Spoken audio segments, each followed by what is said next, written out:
A principios del siglo XX, la península coreana se encontraba dominada por el Imperio japonés, una época conocida como el Período de los Tres Reinos, donde las dinastías niponas compitieron férreamente por el control de la nación. Esta fue la realidad vivida en la península hasta ese día en que se dio la rendición japonesa, finalizando la Segunda Guerra Mundial.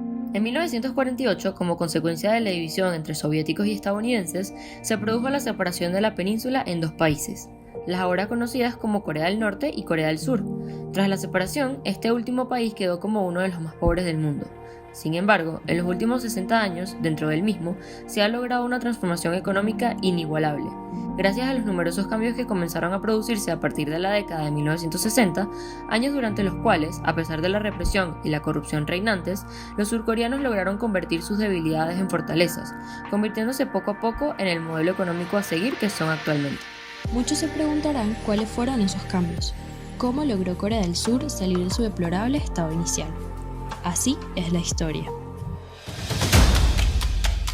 La década de 1960 comienza con un gobierno con carácter autoritario que venía gobernando desde 1948, encabezado por el presidente Lee Jae-man, un autócrata que no supo cómo tratar a una sociedad que recién salía de una dominación colonial.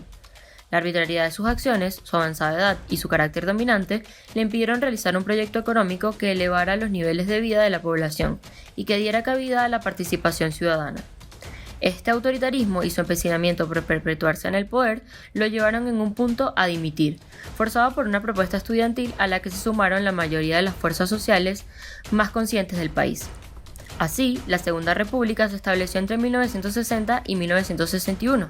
Esto abrió nuevos cauces con la adopción de un sistema parlamentario que permitió la expresión de las voces ciudadanas y aceptó abrir vías para canalizar los reclamos de la participación política. Por parte de la comunidad estudiantil, hicieron una propuesta para realizar un encuentro directo con los estudiantes de Corea del Norte. Este último hecho fue un pretexto que utilizaron los militares para justificar su alzamiento. El primer ministro, Chang Myon, fue depuesto por un golpe de estado encabezado por el general Bang Joon-hee, quien puso en práctica una estrategia modernizadora que hizo del Estado la clave para llevar a cabo la consecución de los planes económicos, cuyos objetivos fueron cumplidos a la manera de ordenanzas militares. Joon-hee resulta ser una figura contradictoria para la historia de Surcorea. Por un lado es el creador de la transformación económica del país, pero por el otro figura como el principal obstáculo para la implantación de un sistema democrático, debido a su autoritarismo y las políticas represivas que ejerció. En efecto, la mano militar con la que condujo el país fue revistiendo día con día un carácter cada vez más autoritario hasta llegar a su clímax en 1973, con la promulgación de la llamada Constitución Yushin, que además de afirmar el autoritarismo y la presión, buscaba asegurar la permanencia indefinitiva en el poder, lo que terminó con un fuerte descontento que fue combatido con mucha más represión. En esta época se comienzan a aplicar las políticas industriales, caracterizadas por la coordinación de las diferentes herramientas de la política económica de manera sistemática. Todo con el objetivo de que mediante una mayor participación del Estado en la economía se pudieran conocer mejor las capacidades industriales y productivas que estaban latentes pero que requerían de un esfuerzo a largo plazo y grandes inversiones para volverlas sustentables. Esta aplicación de mecanismos industrial de carácter activo fue guiada por una especie de planes quinquenniales con diferentes objetivos, premios e incentivos sectoriales y con la flexibilidad suficiente para reorientarse en caso de ser necesario. La siguiente estrategia estuvo orientada en priorizar sectores específicos en cada una de las etapas. Esto formó parte de las políticas dirigidas al desarrollo productivo. Los sectores manufacturados más beneficiados en la década de los 60 fueron la producción de cemento, fertilizante y refinamiento del petróleo, contribuyendo a cumplir con los objetivos propuestos. La estructura del mercado se basó en grandes empresas privadas, esencialmente de capital nacional, teniendo poca participación en la inversión extranjera directa. Estas empresas, denominadas chaebol, se conformaron en estructuras de mercado oligopólicas. Estos conglomerados garantizaron la articulación de sistemas empresariales sobre la base de la subcontratación y fueron fundamentales para la creación acelerada de una burguesía industrial de base nacional. Las políticas cambiarias estuvieron reguladas por la reforma de 1961, la cual estuvo compuesta por dos partes, la eliminación de múltiples tasas de cambio y una devaluación del won. La eliminación de múltiples tasas de cambio se dio por la cantidad de tasas que funcionaban de manera paralela. Uno de los objetivos de la reforma de 1961 consistió en eliminar la sobrevaloración del won que se produjo a causa de una política cambiaria de los años 50, en donde las tasas de cambio de mercado se situaron 2 veces por encima de las tasas oficiales. En este contexto, se llevaron a cabo 3 devaluaciones entre entre 1960 y 1961, la última de ellas formando parte de la reforma del 61, en la cual se elevó la tasa de cambio de 50 a 130 won por dólar. Según muchos expertos, esta reforma cambiaria se convirtió en uno de los principales factores que contribuyeron a una rápida y acelerada expansión de las exportaciones. La eliminación de diferentes tasas de cambio existentes, implantación de una comparable en el escenario internacional, simplificó el sistema, pues exportadores y compradores foráneos podían calcular de manera más sencilla sus ganancias, lo que también atrajo a nuevos actores que empezaron a comprobar las grandes ganancias que se obtenían. Teniendo en cuenta la importancia de la política industrial y las políticas cambiarias para el desarrollo nacional, ahora hablaremos sobre cómo comenzó a lograrse el milagro económico. En 1961 es que podemos comenzar a hablar claramente de la gran transición económica que se empezó a vivir en Corea.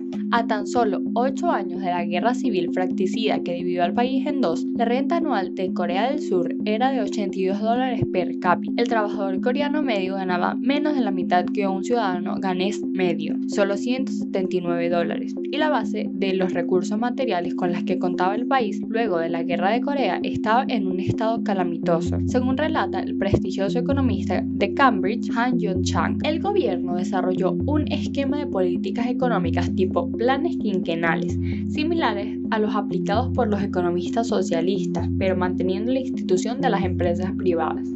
Estos esquemas de economía mixta se denominaron planes de desarrollo económico, los cuales consistían principalmente en acentuar el rol del Estado en la creación y desarrollo de capacidades industriales y productivas que el país carecía. Este esquema no era exclusivamente surcoreano, sino que se ubica en la coordenada histórico-político-económica de los países del tercer mundo que, en virtud de encontrar el camino al desarrollo, optan por un esquema de economía mixta, esquivando así el modelo de economía centralizada.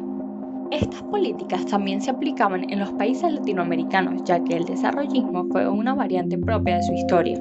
Sin embargo, la variante surcoreana fue quizás la más exitosa por haber combinado acertadamente la sustitución de importaciones y la promoción de exportaciones, superando la dicotomía de las políticas hacia adentro versus las políticas hacia afuera y aplicando una estrategia integradora y dinámica de política industrial y comercial. Es considerado como el inicio de todo el proceso de industrialización surcoreano. En estos primeros 5 años se impulsó la sustitución de importaciones de bienes de consumo. Se importaron maquinarias y bienes de capital que permitieron el desarrollo y la explotación de las materias primas del sector agrario y sirvieron con fines de obtener divisas con las que impulsar el sector básicamente de trabajo intensivo y el textil, cuya producción se destinaría a las exportaciones. Los principales mecanismos que favorecieron esta etapa fueron las reducciones de aranceles al comercio, las ayudas a las empresas de exportadoras consideradas prioridad por el gobierno, la devaluación competitiva de 1962 y 1964 y la disminución de las barreras de ingreso a los capitales extranjeros. Si bien esto solo está permitido por el gobierno en cantidades limitadas y estaba dirigido a los sectores que se consideraban prioritarios para el empleo y el desarrollo. El primer partido político republicano y su fuerte política de ahorro interno permitió al gobierno desarrollista del presidente Park Chung-hee acumular exitosamente las divisas necesarias para lanzar la promoción de las industrias ligeras y la exportación directa de su producción. A tal efecto, Corea comenzó a ser miembro en 1967 del Acuerdo General sobre Aranceles Aduaneros y Comercio, o por sus siglas en inglés GATT, con el fin de obtener más mercados y menos barreras para sus productos. Además de las exportaciones de textiles y calzado, que representaron más del 20% de sus exportaciones, adquirieron importancia las exportaciones de aparatos eléctricos de escaso contenido tecnológico. La relación de aliado estratégico de los Estados Unidos en la región, consecuencia de la denominada Guerra Fría, facilitó un mejor acceso de sus productos en el país americano, el cual absorbió la mitad de las exportaciones coreanas en este periodo, motorizando al mismo tiempo su desarrollo. Los aspectos económicos y políticos afectan directamente lo más importante de un país, su sociedad. Por eso es importante hablar sobre los desarrollos sociales. La sociedad surcoreana experimentó una rápida transformación después de la Guerra de Corea. La población se duplicó con creces entre el final de la guerra y comienzos del siglo XXI. Al mismo tiempo, la educación moderna se desarrolló rápidamente con una considerable participación del gobierno, pero también debido al resurgimiento del celo tradicional del pueblo coreano por la educación, después de décadas de represión durante la ocupación japonesa entre 1910 y 1945. El crecimiento de las instituciones educativas y de las empresas comerciales e industriales en las principales ciudades de Corea del Sur y sus alrededores atrajo a un número cada vez mayor de población rural a las zonas urbanas. Hubo un crecimiento correspondiente en los medios de comunicación, especialmente la publicación de periódicos y revistas. También se emprendió un ambicioso programa para ampliar y modernizar la infraestructura de transporte del país. Muchos de estos logros, en parte, gracias al gobierno del presidente Park Chung-hee, que en la década de 1960 lanzó planes de desarrollo económicos y sociales, con lo cual la economía comenzó a crecer de forma rápida, aunque las vidas de la gente común apenas se vieron afectadas hasta la década de 1970. Sin embargo, en el momento de la muerte de Park en 1979, los ingresos superaban los $1.500. La vida seguía siendo difícil,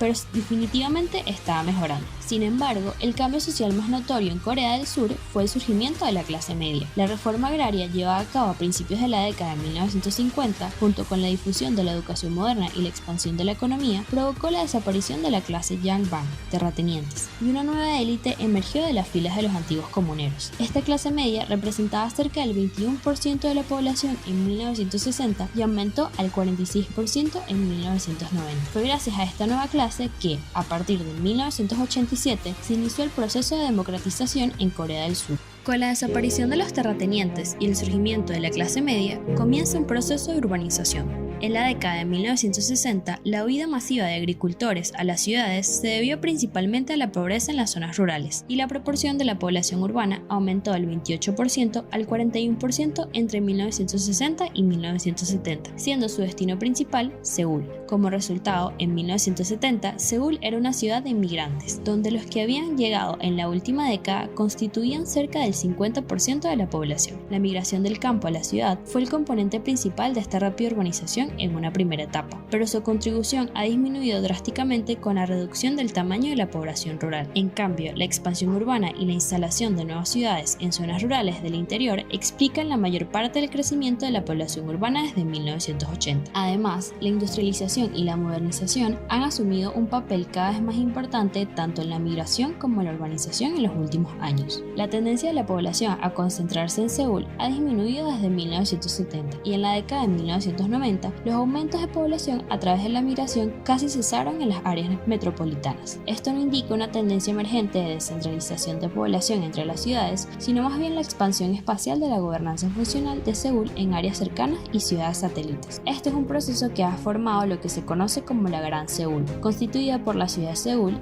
Incheon y otras ciudades de la provincia de Gyeonggi. La proporción de migrantes del Gran Seúl ha sido de más del 50% desde 1955, excepto durante 1975 y 1980. Alrededor del 80% de los migrantes del campo a la ciudad se mudan al Gran Seúl y más del 40% de la población coreana vive en esta región. La concentración de la población allí plantea problemas para la economía, el medio ambiente, el transporte y el desarrollo nacional. Asimismo, volviendo a los inicios de los 60, Corea del Sur comienza a experimentar la influencia estadounidense. En 1961, el presidente de los Estados Unidos, John F. Kennedy, fundó el Cuerpo de Paz, una agencia federal independiente establecida para promover la paz y la amistad mundial. Así, los primeros voluntarios del Cuerpo de Paz llegaron en 1966 a las ciudades y pueblos de Corea del Sur como maestros y representantes de la sociedad americana. Muchos coreanos no sabían qué pensar de estos jóvenes voluntarios, que habían dejado su cómoda vida en los Estados Unidos para vivir entre los pobres coreanos. Algunos incluso sospecharon que podrían ser espías estadounidenses, porque iban a venir extranjeros ricos a vivir en la Corea pobre. Para 1981, cuando el Cuerpo de Paz había completado su trabajo en Corea, casi 2.000 voluntarios habían vivido y trabajado con anfitriones coreanos, convenciéndolos de que estaban allí para ayudar. El Cuerpo de Paz difundió valores que son importantes para la sociedad estadounidense, como la importancia de los derechos humanos,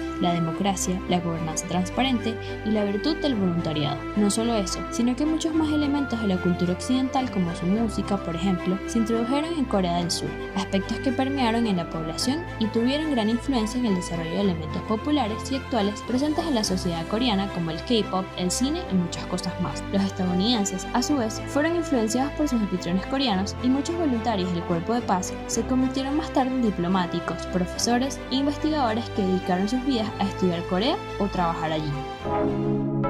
La década entre 1960 y 1970 fue una época clave para el desarrollo de Corea del Sur, gracias a las distintas políticas aplicadas y al impulso que le dieron a su cultura educativa y organizacional, pudieron asombrosamente levantar todo un país para lograrse convertir en lo que son hoy en día. Si bien distintos aspectos de la sociedad coreana se vieron influenciados en aquel momento por una de las potencias más grandes a nivel mundial, como lo son Estados Unidos, podemos afirmar que en la actualidad, y gracias a la globalización, está ocurriendo algo muy parecido pero en el sentido contrario. El desarrollo de Corea del Sur en todos los aspectos que hemos mencionado, sumándole a ello el impacto de la tecnología, la música, el mundo del cine y de las series, han permeado muchísimo la cultura occidental de hoy en día, cosa que se puede visualizar en el K-pop o en el mundo de las producciones audiovisuales a través de las series llamadas K-dramas. Lo más interesante de esta historia es, sin duda alguna, cómo en tan solo 10 años un país pudo cambiar tanto, de ser uno de los más pobres del mundo a dar los pasos que con los años lo fueron transformando en lo que es actualmente, una potencia y un baluarte importante de cultura y tecnología, que junto a otros gigantes asiáticos están transformando al mundo y haciendo que esa cultura oriental, anteriormente tan extraña para nosotros, esté llegando a muchísimos países del planeta y haciéndonos ser cada vez más parte de ella.